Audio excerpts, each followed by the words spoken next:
Will the New Zealand dollar Japanese yen pair be able to move through this key overhead resistance?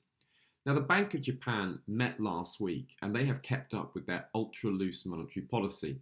There have been some speculation heading into the Bank of Japan meeting that the bank may need to flag up to markets that perhaps they were increasingly concerned about the weak Japanese yen.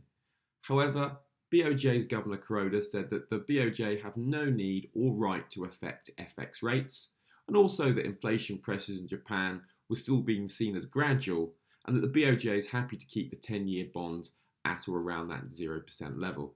So that should mean the Japanese yen should be able to continue to weaken further against the Aussie and the New Zealand dollar.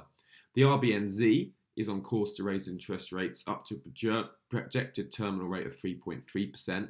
So this essentially means the RBNZ is on a hiking cycle to control inflation and subdue a hot housing market, and this should just result in medium-term New Zealand dollar strength. Furthermore, the prospect of New Zealand opening its borders from the start of next month is a really good indication that the world is opening up again, and this also should provide further support for the New Zealand dollar. Now, will the New Zealand dollar yen pair be able to break through this weekly resistance level? Now, traders could look to potentially go with a break, and as long as price stays above that break level, just stay with it. If it gets below, they could consider exiting.